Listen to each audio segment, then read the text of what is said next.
세 가지였습니다. 어제 말씀드린 대로 우리 노 회장님 말씀드린 대로 기억하시는 분은 잘 하실 것이라고 여겨집니다. 첫째가 서울교회 박노철 목사님에 대한 청목가정 목사고시에 문제가 있어서 청빙 위임이 무효이다. 두 번째, 안식년 규정은 지켜져야 한다.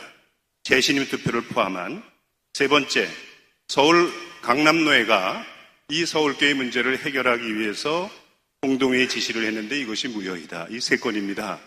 이것의 바탕에는 헌법위원회가 해석한 6가지 사항이 중요한 문제로 대두합니다. 여기서 오락가락하는 판결을 해석을 했기 때문에 분쟁으로 이어졌고, 노회가 더 깊이 개입할 틈도 없이 오늘의 사태를 맞이하고 있는 것입니다. 그래서 오늘 여러 총대님들께서 우리가 왜 재판국을 그렇게 험담을 하고 없애야 한다. 헌법위원회에 이게 문제가 있다.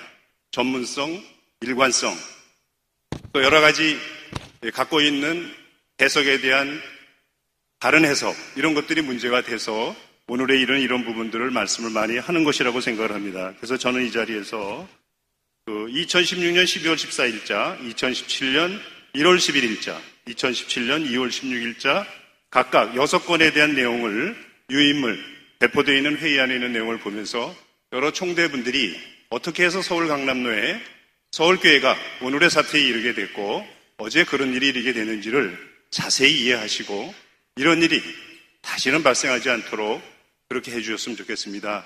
저는 개인적으로 소망교회 장로로 심호하고 있습니다. 2006년에 장로가 됐습니다. 그래서 박노철 목사님이 1년 이상의 소정 과목을 이수하지 않고 목사고시에 응시한 행위는 위법이며 이렇게 나왔습니다.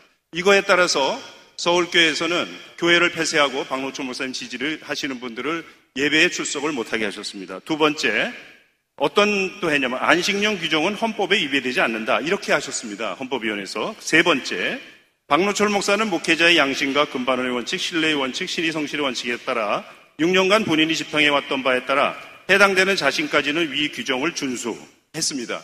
근데 이 내용은 우리나라 민사 50부가 어떤 부서인지 아십니까?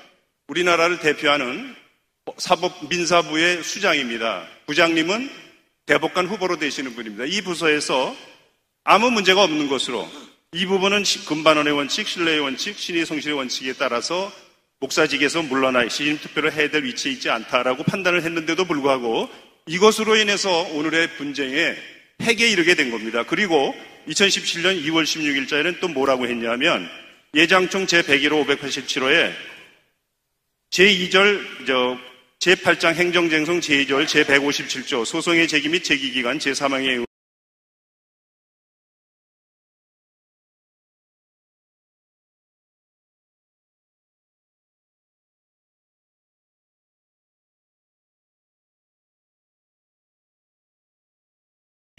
무효 등 확인의 소송의 제기 기간도 경과하여 재판을 제기할 수 없다라고 헌법위원장이 판단하셨습니다. 그리고 그 다음에 제일 중요한 건 임의 규정으로 안식년 기간 중에도 위임 목사 당회장은 유지된다. 이렇게 판단을 하셨습니다. 그런데도 불구하고 내일 재판국 때 우리가 또 여쭤보겠지만 재판국에서는 이거를 근거로 해서 박노철 목사님에게 불리한 부분만을 갖고 3건의 판결을 전부 오늘의 결과를 이르게 한 겁니다. 어쨌든 어제 거에 따라서 박 목사님 이 자리에 안 계시지만 헌법위원회가 이런 것을 판단하고 이것이 옳고 그름에 대한 여부를 판단하지 않고 자료를 제시했음에도 불구하고 재판부가 이걸 받아들이지 않고 기습적으로 총회를 남겨놓고 오늘의 사태를 만들어서 많은 교인들이 상처받고 이 자리에 와 있는 겁니다. 헌법위원장님 네. 헌법위원장님 말씀하실 게 있으면 하십시오. 네.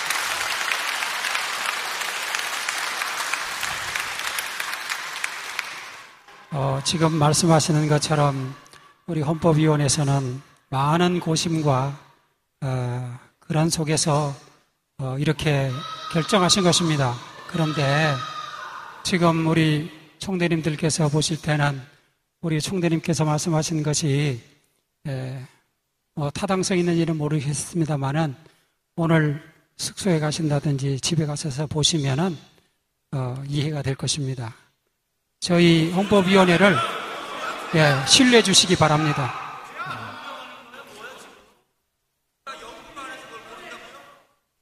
발언 끝까지 들으세요. 듣고 말씀하세요. 어서. 예.